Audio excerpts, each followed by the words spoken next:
yang bermanfaat, wa rizqan wasi'an tayyiba, rezeki yang luas, melimpah ruah, lagi halal, bersih, suci, wa amalan mutaqabbala, amalan yang engkau sentiasa terima daripada kami, wa shifaan min kulli da', dan sembuh daripada segala jenis penyakit. Amin ya rabbal alamin. Yang dirahmati lagi dikasihi oleh Allah Subhanahu Wa Taala, ayahanda Tuan Haji Arshad Ali sebagai pemudah cara, sebagai pengurus bagi bicara online, mudah-mudahan sentiasa berada dalam jagaan Allah, perlindungan dan juga pemeliharaan Allah Subhanahu Wa Taala. Begitu juga Cik Fariza yang bersama sebagai jurubahasa isyarat. Terima kasih banyak-banyak kepada semua penonton yang sedang menonton bicara online. Moga Allah jaga, Allah pelihara, Allah kabulkan hajat semua. Amin, amin ya rabbal alamin. Begitu juga tak dilupakan kepada para penaja bicara online. Moga Allah balas dengan sebaik kebaikan dan ganjaran. Alhamdulillah, pada hari ini adalah hari terakhir bicara online pada waktu petang. Bersempena dengan masih lagi kita berada dalam mood Syawal. Mudah-mudahan apa jua yang kita lakukan pada bulan Ramadan Allah terima, dan mudah-mudahan kita teruskan istiqamah pada Syawal dan bulan-bulan yang seterusnya. Hari ini kita nak berkongsi daripada perkongsian kisah para sahabat Nabi sallallahu alaihi wasallam. Dan sahabat Nabi yang kita sedang kongsikan, yang kita sedang bicarakan, berpandukan kepada kitab Suwarum min Hayatis Sahabah, yang mana gambarnya kita boleh nampak pada latar belakang bicara online. Maka kisah kitab ini berkisahkan tentang lebih kurang 63 sahabat Nabi sallallahu alaihi wasallam. 63 sahabat Nabi. Dan hari ini kita berada pada kisah seorang sahabat Nabi yang sebenarnya merupakan abang ipar Nabi. Abang ipar Nabi. Tapi beliau meninggal dunia awal. Beliau syahid awal. Maka kita berkongsi berkenaan tentang kisah sahabat yang bernama Abdullah bin Jahash radhiyallahu anhu. Namun sebelum kita teruskan, apa kata kita perbetulkan dahulu niat kita. Sangat penting sebelum kita buat apa-apa amalan, kita biasakan untuk memperbetulkan niat. Menjadikan amalan itu kita buat semata-mata kerana Allah Ta'ala. Kerana amalan yang ikhlas, maka walaupun amalan itu nampak kecil, nampak tak ada apa-apa, amalan itu akan menjadi sangat bernilai. Sebaliknya, sesuatu amalan yang nampak hebat, nampak luar biasa, sekiranya amalan itu dilakukan bukan kerana Allah, maka amalan itu akan menjadi tidak bernilai. Maka marilah sama-sama kita perbetulkan dahulu niat kita. Moga-moga apa jua yang kita lakukan adalah kerana Allah Ta'ala. Nawaitu ta'alluma wa ta'lim, wa tadhakkura wa tadhkir, wa naf'a wal intifa', wal ifadata wal istifadah, wal hassa ala tamassuki bi kitabillah wa sunnati rasulillah sallallahu alaihi wasallam, wa du'ai ila al-huda, wa dalalati ala al-khair, ibtigha'a wajhillah, wa mardatih, wa kurbih, wa thawabih. Amin, amin ya rabbal alamin. Kita nak berkongsi tentang kisah seorang sahabat yang hebat. Nama sahabat ini sebagaimana yang kita sebut adalah Abdullah bin Jahash. Kita bila sebut nama Abdullah, banyak sahabat Nabi yang bernama Abdullah. Antara sahabat Nabi yang bernama Abdullah yang terkenal adalah Abdullah bin Mas'ud.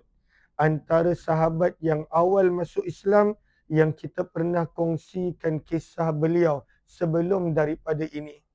Antara sahabat bernama Abdullah yang terkenal, Abdullah bin Abbas yang merupakan sepupu Nabi. Abdullah bin Umar yang merupakan anak lelaki kepada Umar bin Khattab. Dan banyak lagi Abdullah yang lain.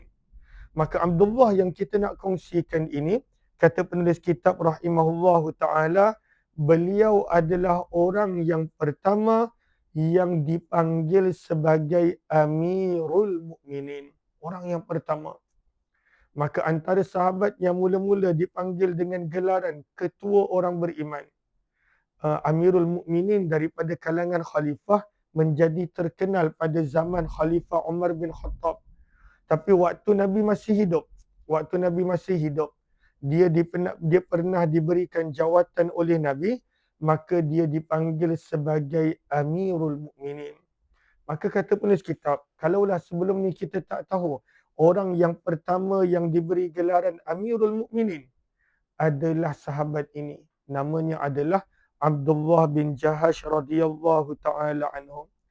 Kata Dr. Abdul Rahman bin Rifat Bashar, penulis kitab, Abdullah bin Jahash radhiyallahu taala anhu adalah seorang yang mempunyai hubungan yang sangat kuat dengan Nabi.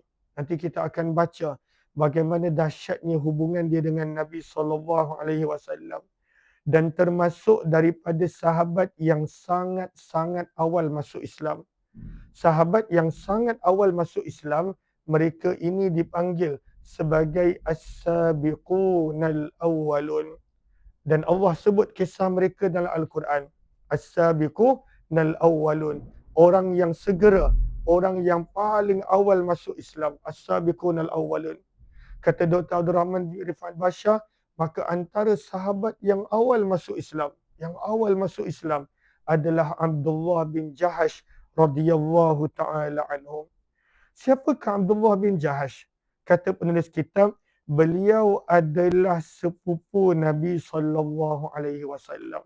Kita jarang dengar apa sepupu Nabi. Selalu sepupu Nabi yang kita dengar Abdullah bin Abbas.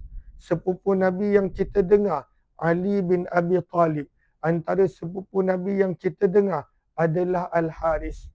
Tapi sebenarnya kata penulis kitab, Abdullah bin Jahash juga adalah sepupu Nabi. Bagaimanakah beliau adalah sepupu Nabi?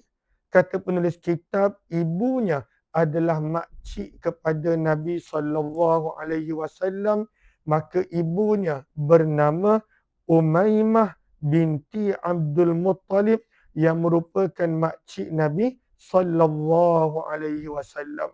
Maka ini adalah Abdullah bin Jahash, sepupu Nabi sallallahu alaihi wasallam. Mak dia adalah Umaymah. Kita jarang dengar nama Umaymah, tapi Umaymah adalah salah seorang daripada makcik Nabi. Antara makcik Nabi yang masuk Islam dan terkenal adalah Safiyah binti Abdul Muttalib. Ini merupakan ibu kepada Abdullah bin Zubair. Merupakan ibu kepada Zubair ibnu Al-Awwam. Maka itu Safiyah, makcik Nabi. Maka salah seorang daripada makcik Nabi juga adalah Umaymah. Umaymah binti Abdul Muttalib. Maka Umaymah binti Abdul Muttalib adalah makcik kepada Nabi SAW dan beliau adalah ibu kepada Abdullah bin Jahash. Maka Abdullah bin Jahash adalah sepupu Nabi. Maka itu satu hubungan dia dengan Nabi, sepupu Nabi. Dia juga tadi awal masuk Islam. Kata penulis kitab, bukan sekadar sepupu Nabi, beliau juga adalah abang ipar kepada Nabi sallallahu alaihi wasallam. Abang ipar Nabi. Maka bagaimanakah beliau adalah abang ipar Nabi? Maka beliau adalah abang kepada Zainab binti Jahash yang merupakan isteri Nabi. Maka hubungan dia sangat rapat dengan Nabi. Antara orang yang awal masuk Islam, antara orang yang merupakan sepupu Nabi, antara orang yang merupakan abang ipar Nabi, sebab adiknya Zainab binti Jahash adalah isteri Nabi SAW, maka beliau adalah seorang yang sangat rapat dengan Nabi. Pun begitu, walaupun hubungan dia dengan Nabi rapat, beliau tidak menjadikan hubungan dia dengan Nabi sebagai alasan untuk dia tidak beramal. Tak. Bahkan nanti kita akan belajar bagaimana dahsyat pengorbanannya untuk agama Allah Subhanahu wa taala. Daripada sahabat seperti Abdullah bin Jahash yang walaupun mempunyai hubungan rapat dengan Nabi, tetapi tidak menjadikan hubungan rapat dengan Nabi sebagai alasan untuk tidak beramal menjadi satu pengajaran kepada kita betapa pentingnya untuk kita melakukan pengorbanan untuk agama dan tidak bersandarkan dengan hubungan semata-mata. Kadang-kala ada orang pada waktu itu dia berhenti beramal kerana dianggap hubungan dia dah hebat. Oh, ayah saya adalah imam, maka saya tak beramal tak apa. Ayah saya adalah mufti, saya kurang beramal tak apa. Tidak. Setiap orang ketika itu tidak diambil kira daripada siapa latar belakang dia, siapa hubungan dengan dia. Kerana setiap orang perlu menjawab berasingan amalan dan akan dipersoal dan dituntut di hari akhirat persendirian. Maka jangan dijadikan hubungan sebagai alasan untuk tidak beriman, untuk tidak beramal. Maka walaupun dia adalah abang ipar Nabi, dia sepupu Nabi, akan tetapi beliau tetap seorang sahabat yang begitu dahsyat pengorbanan. Ahlan-ahlan kepada semua, terima kasih yang sedang menonton. Hari ini kita sedang membicarakan salah seorang sahabat Nabi yang hebat. Mohon jasa baik untuk bantu share, bantu untuk kongsi, tag rakan-rakan, sebarluaskan. Mudah-mudahan lebih ramai yang beroleh manfaat. Kata penulis kitab, antara kelebihan Abdullah bin Jahash, beliau adalah panglima yang pertama yang Nabi SAW lantik. Kita tahu dekat bumi Mekah, maka Nabi tidak dibenarkan untuk mengangkat senjata. Sebab itu dekat Mekah, teruk pada sahabat dan Nabi disiksa. Tapi Allah tak benar angkat senjata. Allah tak benar balas dengan senjata. Maka para sahabat bersabar. Bila Nabi SAW berhijrah, maka Allah benarkan para sahabat untuk mempertahankan diri apabila mereka terus-menerus disakiti. Maka antara pasukan pertama yang Nabi bina, maka pasukan yang pertama Nabi bina bukan Badar. Ini sebelum Badar. Maka pasukan yang pertama Nabi bina bukannya Badar. Maka kata penulis kitab, pasukan pertama yang Nabi SAW buat, yang Nabi SAW sediakan, maka jumlah tenteranya tidak ramai, hanya 11 orang. Dan ketua dia adalah Abdullah bin Jahash radhiyallahu anhu. Maka daripada sini kita nampak kemuliaan.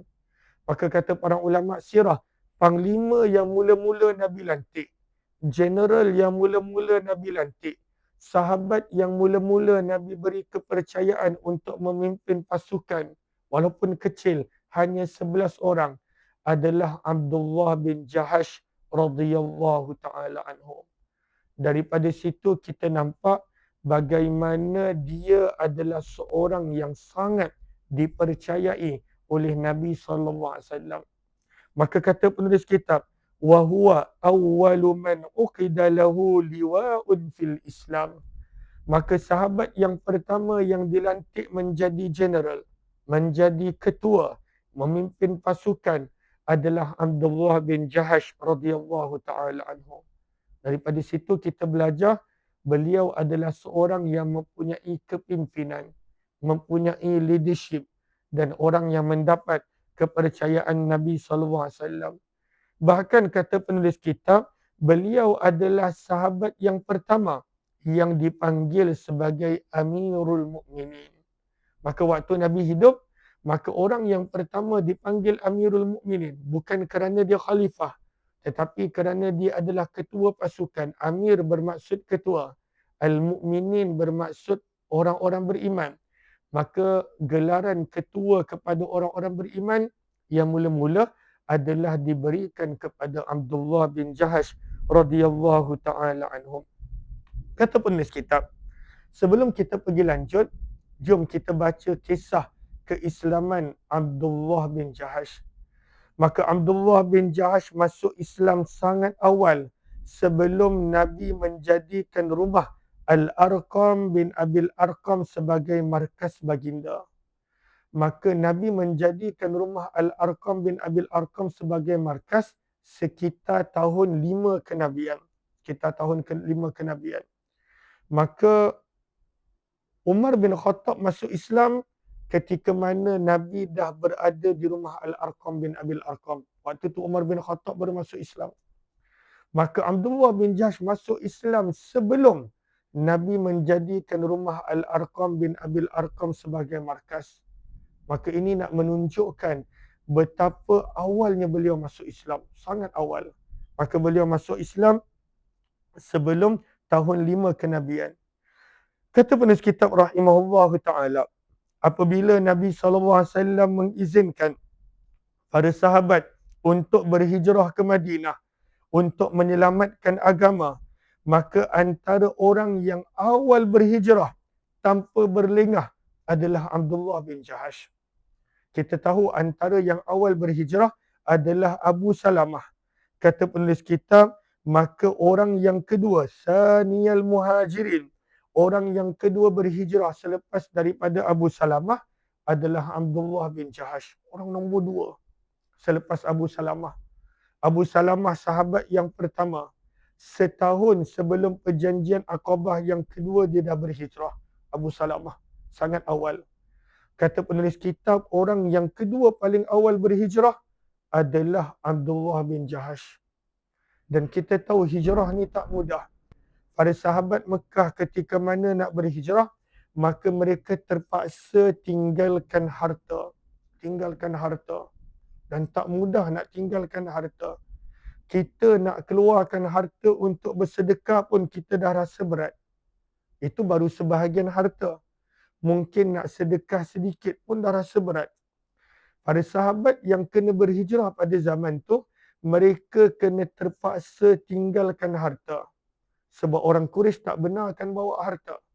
Maka ada di antara mereka yang tinggalkan rumah, yang tinggalkan binatang ternakan, yang tinggalkan emas dan perak, tinggalkan kesenangan dekat Mekah, tinggalkan hamba sahaya, tinggalkan macam-macam.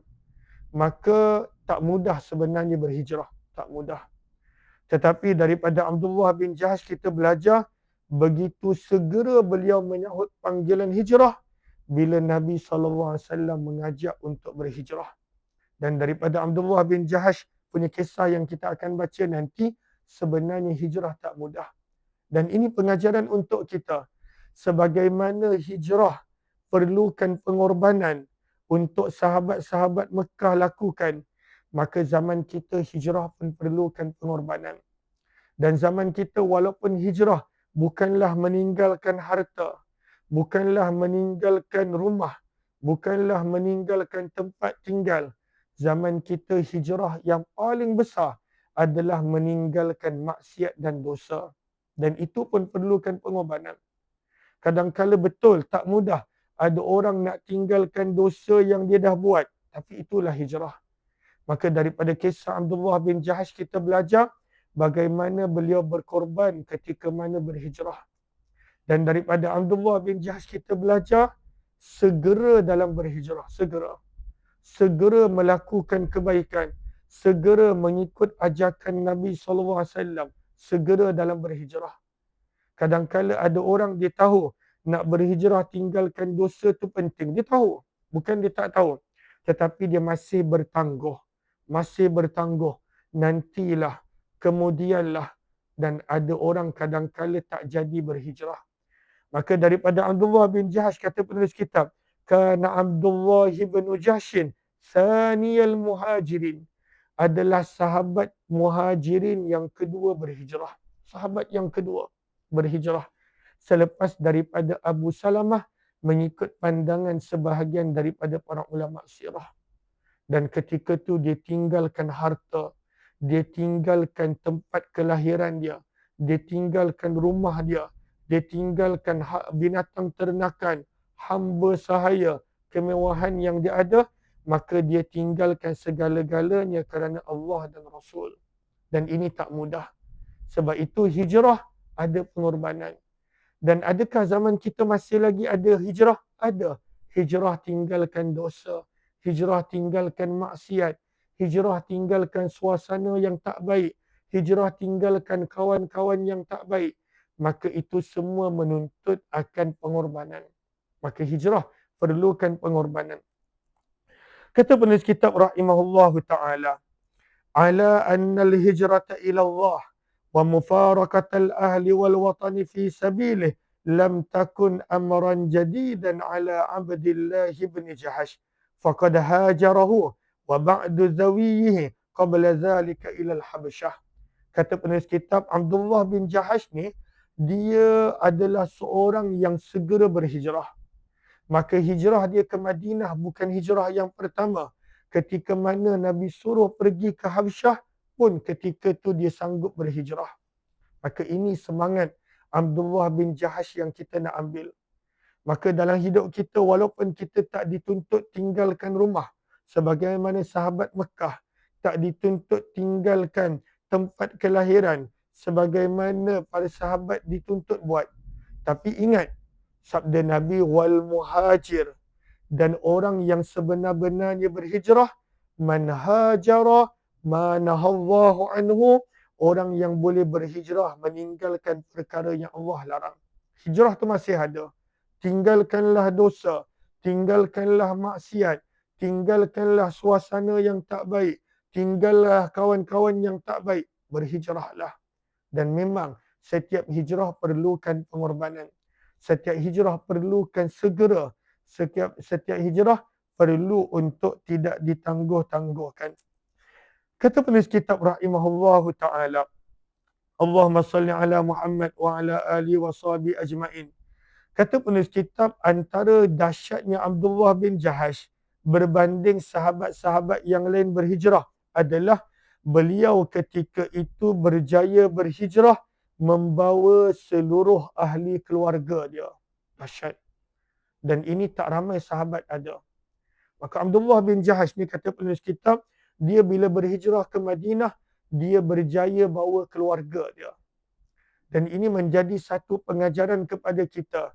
Kita dalam nak menjadi baik ataupun lebih baik ataupun meninggalkan benda yang tak baik, maka janganlah seorang-seorang. Bawa keluarga.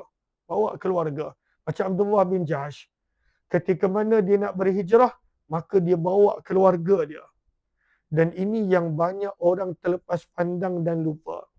Walhal di dalam Al-Quran dalam surah At-Tahrim, antara yang Allah pesan, ya ayyuhallazina amanu, wahai orang-orang yang beriman, selamatkanlah diri kamu daripada neraka dan jangan lupa selamatkan juga ahli keluarga. Ahli keluarga tu tanggungjawab kita. Qu anfusakum wa ahlikum nara. Maka ayat ini menjadi satu panduan bahawa menjadi tanggungjawab kita. Bukan kita fikirkan diri kita sahaja, tetapi sangat penting ahli keluarga kita. Wa ahlikum. Sebab itu Abdullah bin Jahash bila dia berhijrah, dia berjaya bawa keluarga dia. Kata penulis kitab, dan ahli keluarganya kebanyakannya adalah orang yang beriman. Masya Allah. Maka ini satu pengajaran penting. Kita kadang-kala orang yang jaga solat, bagaimana kita nak fikir keluarga kita jaga solat? Kita adalah orang yang berjaya menutup aurat. Masya Allah, tabarakallah. Bagaimana kita nak berfikir dan tak nak putus asa dalam berdakwah mengajak, keluarga kita pun tutup aurat. Kita orang yang mengambil berat tentang rezeki yang halal, bagaimana juga keluarga kita. Sebab itu kita patut belajar daripada Nabi Allah Ibrahim. Nabi Allah Ibrahim bila dia minta apa-apa dengan Allah, dia minta juga untuk zuriat dia, untuk keturunan dia. Dan ini kadang-kala kita terlepas pandang. Kita kadang-kala hanya diri kita. Oh, diri kita dah baik, cukuplah. Diri kita dah jaga solat, cukup. Diri kita jaga aurat, tutup, cukup. Abdullah bin Jahash kata penulis kitab, maka ketika mana dia berhijrah, faqad hajara ahluhu, maka ketika itu dia berjaya bawa keluarga dia. Dia berjaya bawa keluarga dia. Dan ini kata penulis kitab satu pengajaran yang penting. Satu pengajaran yang penting. Maka apakah pengajaran dia? Jangan lupakan keluarga kita hanya semata-mata kita rasa diri kita dah selamat. Jangan lupa keluarga kita. Jangan lupa. Terus menerus ajak, terus menerus berdakwah, terus menerus dengan hikmah memberi nasihat. terus menerus, kerana itu adalah perintah Allah sebagaimana yang ada dalam Al-Quran. Jangan sekadar diri kita, ajak juga keluarga kita, ajak. Terus menerus ajak. Jangan lelah letih mengajak. Kerana kita nak juga melihat keluarga kita selamat daripada api neraka Allah, masuk ke dalam syurga Allah Subhanahu wa ta'ala. Kata penulis kitab rahimahullahu ta'ala, maka antara ujian besar Abdullah bin Jahash ketika mana dia telah berhijrah adalah maka tidaklah mengambil masa yang lama selepas Abdullah bin Jahash berhijrah sehingga kan Abu Jahal dan pemimpin-pemimpin Mekah ketika itu datang ke rumah dia. Maka dalam sirah kita belajar antara sahabat Nabi yang merupakan orang yang paling mewah rumah dekat Mekah. Mungkin rumah dia macam villa mungkin. Villa kan. Saya pernah pergi ke satu program dekat mana tah? Dekat Kajang tak silap. Masya Allah tengok. Rumah dia begitu besar. Yalah, kalau istana memang besar. Ini rumah orang. Masya Allah begitu besar. Maka ada sebahagian orang Allah murahkan rezeki. Maka ketika itu dekat Mekah, rumah yang paling besar, kata penulis kitab, tempat tinggal yang paling mewah dekat Mekah adalah milik Abdullah bin Jahash. Adalah milik Abdullah bin Jahash. Maka ketika mana Abdullah bin Jahash berhijrah, maka Abu Jahal, begitu juga pemimpin-pemimpin Mekah yang lain, termasuklah Utbah bin Rabi'ah, maka mereka ketika itu pergi ke rumah Abdullah bin Jahash. Dan pada waktu itu mereka berkata, maka rumah ini aku ambil. Abu Jahal ambil. Walhal itu adalah rumah yang dibina. Walhal itu adalah rumah yang menjadi kebanggaan dia. Maka kata Abu Jahal, ketika itu Abu Jahal meletakkan tangannya pada pintu rumah Abdullah bin Jahash. Kata penulis kitab, faqad kanat ajmal hadhihi ad-duwar wa aghnaha. Maka antara rumah yang paling kaya, yang paling cantik dekat Mekah adalah rumah Abdullah bin Jahash. Maka ketika itu Abdullah bin Jahash punya rumah dirampas, diambil oleh Abu Jahal. Dia tak sempat nak jual. Dia tak sempat nak bagi kepada orang. Punya cepat dia nak berhijrah. Maka rumahnya ketika itu dirampas oleh Abu Jahal. Rumah dirampas. Kita kalaulah rumah kita dirampas orang, kita takkan mungkin boleh maafkan orang tersebut. Dan ini ujian yang kita nampak pada saudara-saudara kita di Palestin, kan? Bagaimana tanah mereka dirampas, rumah mereka dirampas. Allahu Akbar. Ini ujian yang berat. Ujian yang berat. Kita kucing baru berak kat rumah kita pun kita dah marah. Walau kucing tu belum rampas pun, dia baru kotorkan. Maka ada orang kotorkan rumah kita pun kita dah marah. Sebab rumah kita dikotori.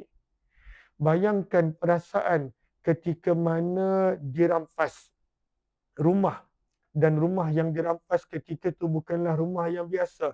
Kata penulis kitab, ajmal, yang paling indah, aghna, yang paling kaya yang ada di kota Mekah. Abu Jahal rampas. Abu Jahal rampas. Maka kata penulis kitab rahimahullahu ta'ala, maka ketika mana berita itu sampai kepada Abdullah bin Jahash radhiyallahu ta'ala anhu, Abdullah bin Jahash datang kepada Nabi SAW. Dia mengadu dekat Nabi. Dia mengadu. Dia kata, wahai Rasulullah, Abu Jahal rampas rumah aku, wahai Rasulullah. Abu Jahal rampas. Dia mengadu dekat Nabi.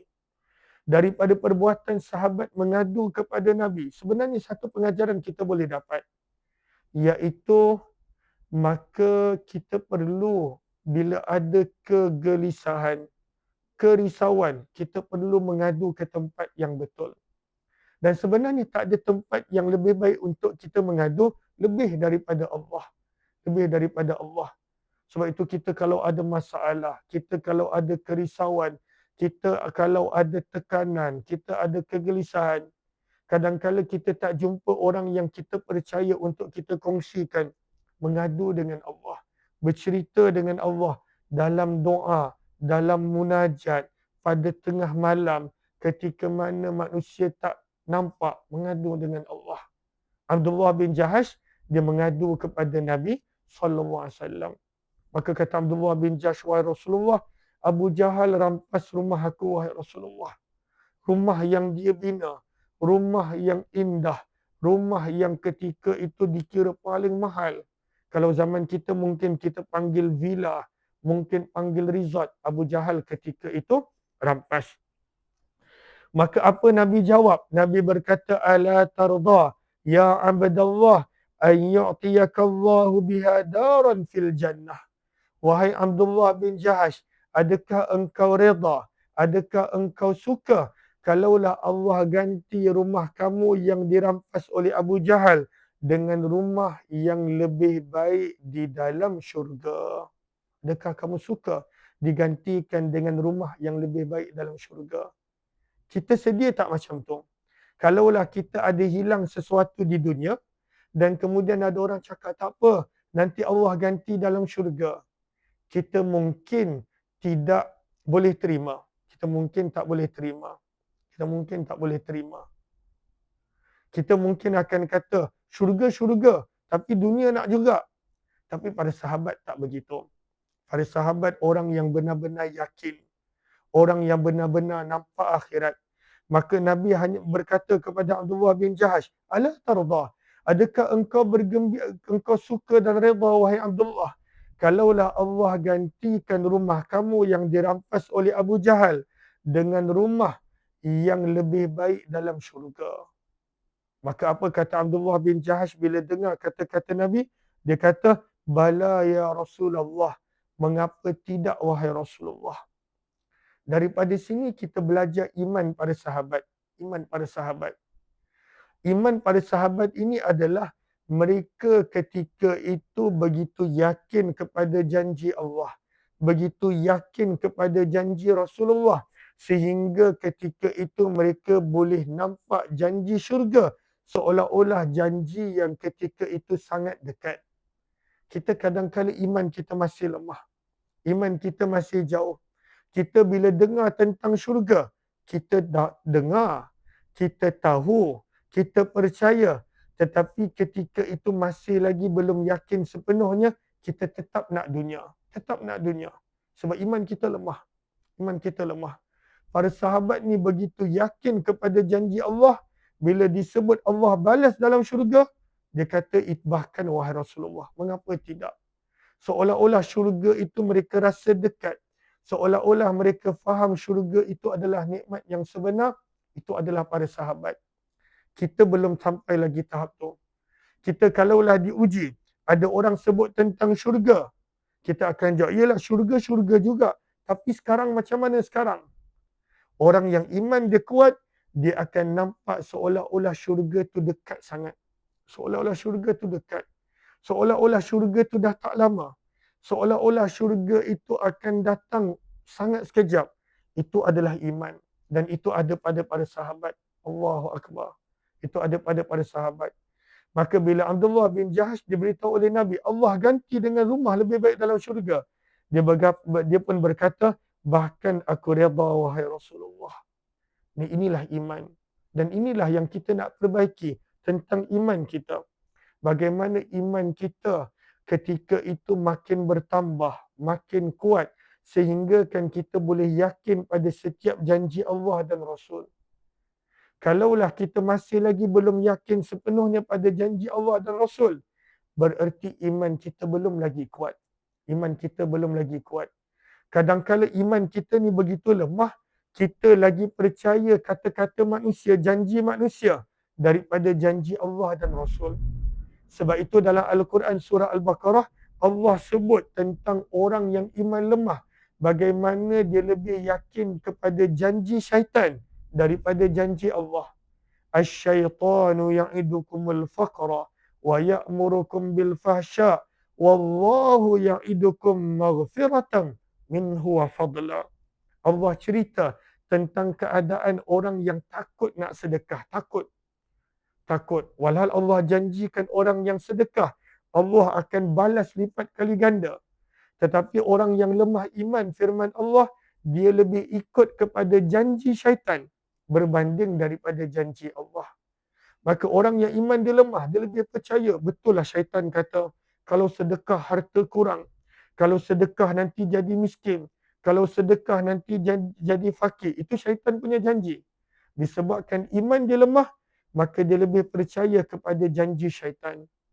Maka janji Allah dia tak percaya. Maka kata para ulama, orang yang iman dia kuat, maka dia yakin kepada janji Allah. Melebihi janji manusia. Walaupun zahir keadaan semasa adalah bertentangan dengan janji Allah, dia tetap percaya. Itu iman. Dan ini lebih jelas kita boleh nampak dalam kisah Al-Ahzab yang kita biasa dengar. Kan dalam kisah Al-Ahzab, para sahabat nampak musuh lagi ramai daripada penduduk Madinah. Orang munafik dah tak percaya Nabi. Mereka panggil Nabi pembohong. Mereka panggil Nabi penipu. Mana bantuan Allah? Tetapi sahabat Nabi yang beriman, Allah sebut dalam surah Al-Ahzab, bila mereka nampak musuh, walaupun zahir berbeza daripada apa yang Nabi janji, tapi iman dia begitu kuat, dia begitu yakin kepada janji Nabi, dia begitu yakin kepada janji Allah. Maka apa kata para sahabat? Hadza ma wa'adana Allah wa rasuluh. Inilah janji yang mana Allah dan Rasulnya sebutkan. Wa sadaqallahu wa rasuluh. Dan janji dan Allah dan Rasul sentiasa benar. Kenapa para sahabat boleh berkata begitu walaupun zahir nampak ketika itu bertentangan daripada apa yang Allah dan Rasul janjikan? Firman Allah pada ayat tersebut, wa ma zadahum illa imana. Kerana iman. Itu adalah iman. Sebab itu kita nampak Abdullah bin Jahash, rumah dia kena rampas. Mungkin harga dia berjuta kot zaman kita. Sebab ketika itu dia disebut sebagai rumah yang paling mewah, rumah yang paling kaya, rumah yang paling besar kat Mekah. Maka ketika itu bila rumahnya dirampas ketika mana berhijrah, dia ikut Nabi, rumah kena rampas, ujian. Tetapi yang Nabi boleh janjikan adalah rumah dalam syurga. Dia reda dan gembira. Kenapa para sahabat begitu? Iman mereka. Kita belum lagi iman itu. Kita belum lagi. Maka apakah pengajaran yang kita boleh ambil? Pengajaran yang kita boleh ambil, keimanan yang kuat akan menjadikan manusia itu sentiasa mempercayai janji Allah dan Rasul walaupun keadaan semasa menguji dia dan menjadikan ketika itu dia nampak berbeza daripada zahir janji tersebut. Berbeza. Allah janji kalau orang beriman Allah jaga. Tiba-tiba rumah kena rampas. Berbeza. Allah janji kalaulah ikut Allah dan Rasul, Allah selesaikan masalah. Tetapi rumah kena rampas. Keadaan zahir berbeza. Tetapi dia tetap yakin. Janji Allah dan Rasul. Sebaliknya, kata para ulama, orang yang iman dia lemah, maka ketika itu dia akan lebih percaya kepada janji makhluk, janji manusia, janji siapa, bahkan janji syaitan. Dan ketika itu dia tak akan percaya kepada janji Allah. Iman. Dan para sahabat ada iman tersebut. Dan itulah tugas kita, nak menjaga iman kita daripada dirosak dan dicuri oleh pencurinya, iaitu syaitan. Dahsyat Abdullah ni. Rumah dia kena rampas dan Nabi hanya janjikan dia dapat rumah dalam syurga, dia terus gembira. Cuba kalau kita kan, cubalah. Katakanlah kita nak beli rumah zaman kita, sekarang ni ambil masa 30 tahun. Katakanlah 30 tahun. Kita dah bayar rumah tu bekerja siang malam. Ada OT lagi. Ada kadang-kala sebahagian bulan ikat perut nak bayar rumah. Dan kemudian baru habis bayar rumah impian. Tiba-tiba rumah kita kena rampas. Bayangkan kena rampas rumah kita. Kita tak ada rumah lain. Rumah kita kena rampas. Bayangkan kena rampas pula mungkin atas sebab-sebab pengorbanan untuk agama. Tiba-tiba ada seorang ustaz ni kata, ataupun seorang guru kata, tak apa, Allah ganti lebih baik dengan rumah dalam syurga. Agak-agak kita boleh terima ke? Saya mungkin tak boleh terima kan. Saya mungkin tak boleh terima. Tapi itulah iman para sahabat. Nabi hanya berkata, ala tardah. Adakah engkau reda kalaulah Allah gantikan dengan rumah dalam syurga? Wahai Abdullah bin Jahash. Dia terus berkata, bala. Mengapa tidak wahai Rasulullah? Ini adalah level iman.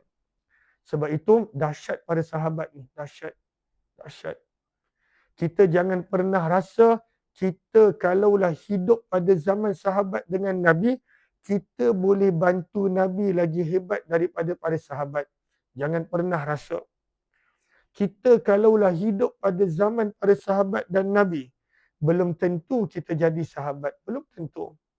Sebab berapa ramai orang yang hidup pada zaman sahabat dan Nabi, tak jadi sahabat, jadi munafik. Sebab pengorbanan iman itu dahsyat. Ada yang jadi kafir, menjadi musuh Nabi. Maka para sahabat ini dahsyat pengorbanan mereka. Dahsyat iman mereka. Radhiyallahu ta'ala anhum. Sebab itu selayaknya title mereka. Sebagaimana yang ada dalam Al-Quran, Allah redha dengan mereka. Iman mereka adalah sangat dahsyat.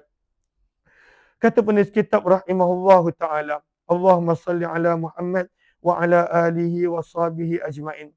Kata penulis kitab, maka antara sahabat yang mula-mula dilantik oleh Nabi untuk menjadi general, untuk menjadi ketua adalah Abdullah bin Jahash. Maka sebahagian riwayat menyebut pasukan dia adalah 8 orang. Ada sebahagian riwayat menyebut 11 orang, termasuk dengan dia 11 ataupun 12 orang. Penulis kitab memilih pandangan pasukan dia adalah 8 orang. Kecil je. Kita nampak Nabi SAW banyak menggerakkan pasukan-pasukan yang kecil. Maka kenapa Nabi gerakkan pasukan ini? Nanti kita akan baca kisah dia. Maka Nabi bagi kepada Abdullah bin Jahash 8 orang sahabat. Maka Nabi SAW ketika mana beritahu kepada 8 orang sahabat ini, sabda Nabi, la uammiranna alaikum asbarakum. Wahai para sahabatku yang 8 orang yang diberikan misi ini, maka aku nak melantik ketua kamu di kalangan orang yang paling sabar. Nabi sebut asbarakum. Dan ini menjadi satu pengajaran penting. Apakah pengajaran penting? Ciri ketua yang Nabi highlightkan di dalam kisah ini adalah ketua tu mesti paling sabar. Dan memang nak menjadi ketua mesti kena ada sabar. Mesti kena ada sabar. Maka dalam nak menjadi ketua, sifat yang paling penting adalah sabar. Kita kena pesan bila kalaulah kita ada anak lelaki yang nak kahwin, yang nak menjadi ketua keluarga, walaupun ketua keluarga, pesan sifat nombor 1 dalam menjadi ketua adalah sabar. Dan itu yang Allah sebut dalam surah As-Sajadah. وَجَعَلْنَا مِنْهُمْ أَئِمَّةً. Dan kami jadikan sebahagian daripada mereka pemimpin, ketua. Maka apakah sifat ketua? Yahduna bi amrina, yang beroleh petunjuk dengan perintah kami. Maka apakah sifat di Al-Quran sebut? Lamma sabaru. Mesti kena ada sabar. Maka Nabi bila nak lantik, walau pasukan tak ramai, 8 orang je. Bukannya 1000, bukannya 10,000, hanya 8 orang. Tapi waktu tu pun Nabi beritahu, kenapa aku lantik sahabat ni? La uammiranna alaikum asbarakum. Aku nak lantik untuk menjadi amir kamu, ketua kamu, orang yang paling sabar di kalangan kamu. Maka kena ada sabar.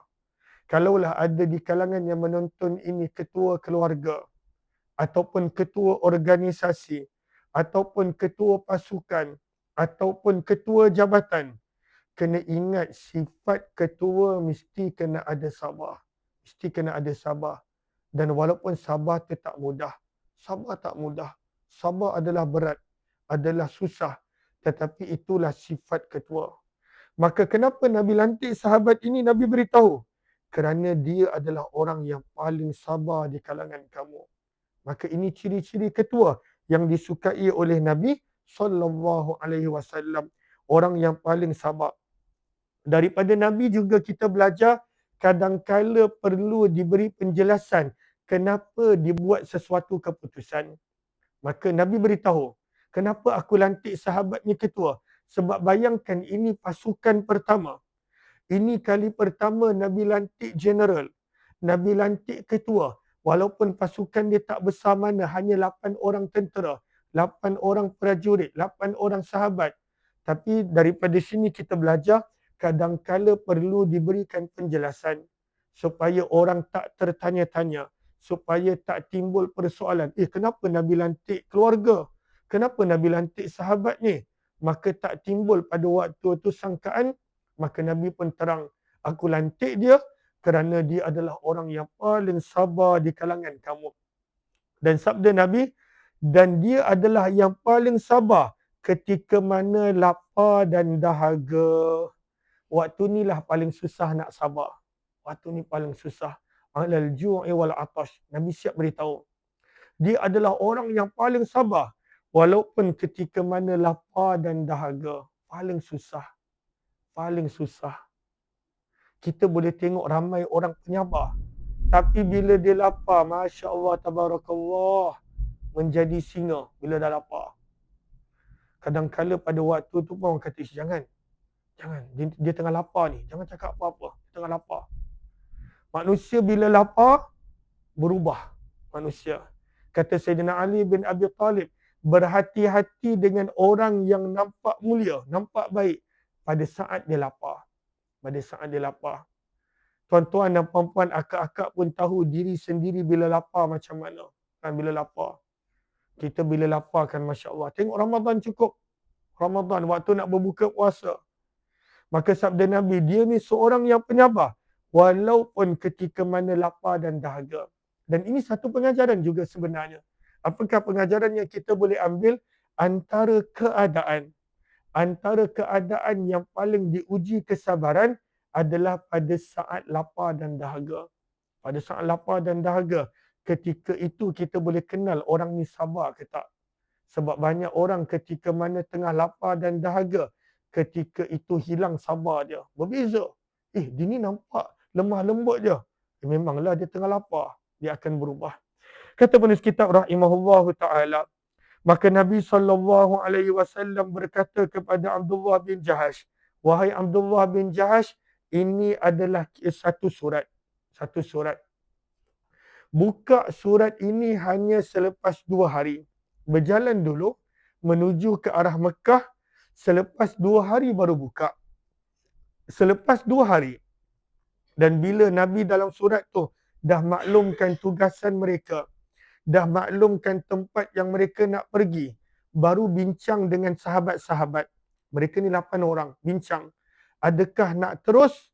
Siapa nak terus boleh terus. Siapa tak nak terus, tak ada paksaan boleh patah balik. Maka ini style Nabi. Sebab ini pasukan pertama.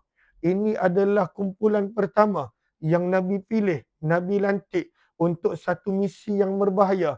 Nabi kata tak ada paksaan. Tak ada paksaan. Kalau lepas 2 hari dah buka surat, maka kalaulah semua bersedia, silakan.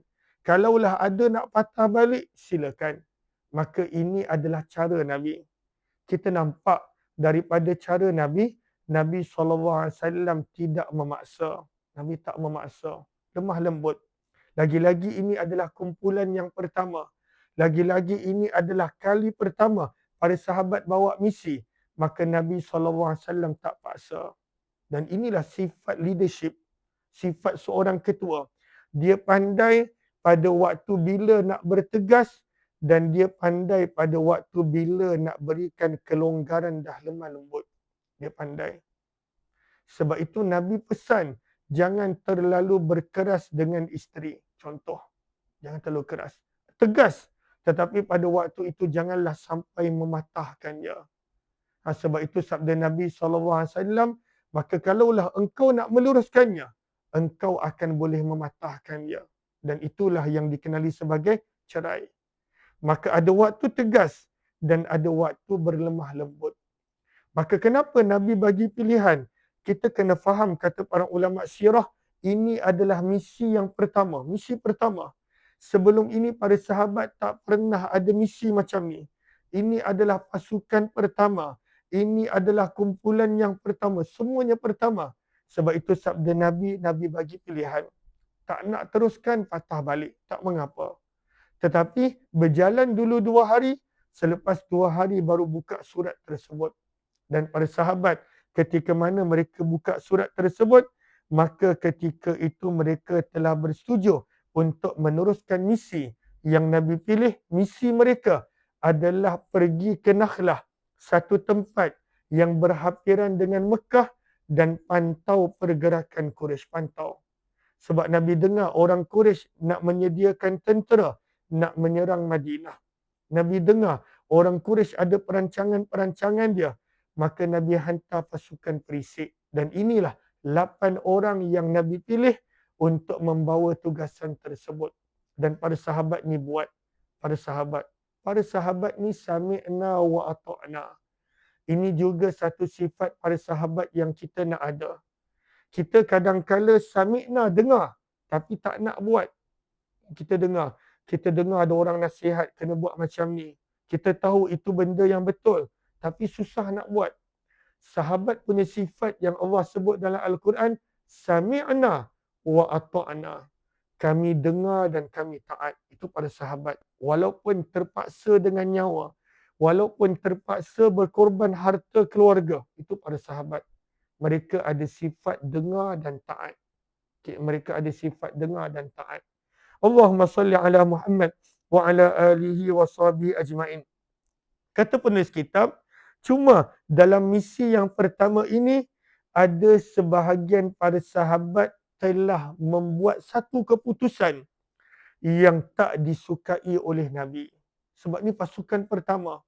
Maka ketika itu mereka melakukan kesilapan. Apakah kesilapan tersebut? Maka Nabi hanya suruh mereka pantau. Dan Nabi tak benarkan mereka angkat senjata. Nabi tak benarkan. Sebab ketika itu adalah bulan haram. Kita tahu Al-Quran sebut ada 4 bulan yang mulia. Dipanggil Ashhurul Hurum. Mereka sedang berada pada bulan haram, pada bulan Rejab. Dan ketika itu tak dibenarkan angkat senjata. Tak dibenarkan berperang. Zaman kita orang dah tak peduli dah bulan apa pun. Mereka ketika itu melakukan pembunuhan dan sebagainya. Orang-orang Arab walaupun sebelum Islam, mereka ambil berat tentang 4 bulan ni. 4 bulan yang mulia. Ashhurul Hurum. Maka itu adalah Rejab, Zulqa'dah, Zulhijjah dan Muharram. Maka ini 4 bulan. Maka ketika mana Nabi hantar pasukan ni, mereka bila tiba di Nakhlah, tempat yang Nabi suruh mereka pantau pergerakan Quraisy, waktu itu adalah hari terakhir daripada bulan Rejab. Hari terakhir. Dan mereka tak sepatutnya angkat senjata. Allah uji para sahabat ini, mereka terserempak dengan 3 orang Quraisy. 3 orang Quraisy. Yang ketika itu dalam perjalanan balik daripada berniaga di Taif menuju ke Mekah. Maka mereka pun mesyuarat, nak buat macam mana ni? Sebab kalaulah kita tak tangkap mereka, nanti rahsia kita di Nakhlah akan dibocorkan. Tapi kalaulah kita nak berperang dengan 3 orang ni, mereka 8 orang, maka ini bulan haram. Pada ketika itu mereka buat keputusan untuk perang. Dan keputusan itu tak disukai oleh Nabi SAW. Dan Nabi tegur mereka. Maka daripada sini kita belajar bahawa perlu untuk taat, dan ketika itu jangan memandai-mandai mengubah sesuatu arahan dan perintah. Maka Nabi SAW tak bersetuju, dan Nabi SAW ketika itu menegur pada sahabat. Maka ini juga kadang-kala ujian. Apa ujian dia? Kadang-kala ada orang bila terlebih semangat, maka dia buat sesuatu yang dia rasa betul, walhal itu bukanlah benda yang betul. Ini bila ada semangat. Bila ada semangat, kita boleh nampak banyak. Kita boleh nampak banyak. Kadang-kala ada orang dia baru berubah menjadi baik. Dan dia pada waktu tu ada semangat yang hebat. Ada himmah, ada semangat. Pada waktu tu dia nak tegur keluarga dia yang mungkin tak tutup aurat. Tapi kerana over semangat, dia merasakan benda yang dia buat teguran tu betul. Tapi tidak. Itu yang kadang-kala kita nampak. Ada orang bila baru berubah, tiba-tiba semangat dia dahsyat. ketika itu dia melakukan kekerasan, melakukan benda yang dirasa betul walhal tidak. Dan ini berlaku pada para sahabat. Sebab mereka ni pasukan pertama. Mereka itu ada semangat. Maka mereka telah mengisytiharkan perang. Walhal Nabi dah larang jangan berperang. Sebab ketika itu semangat menjadikan para sahabat melakukan sesuatu yang tidak sepatutnya mereka buat. Sebab itu berhati-hati dengan semangat. Jangan kita bila bersemangat melakukan sesuatu yang sebenarnya adalah tak betul lalu kita rasakan betul. Wallahu a'lam. Maka ini adalah perkongsian pada hari ini dalam bicara online. Terima kasih kepada semua yang menonton. Saya serahkan kembali kepada Tuan Haji Arsyad insya-Allah. Terima kasih semua.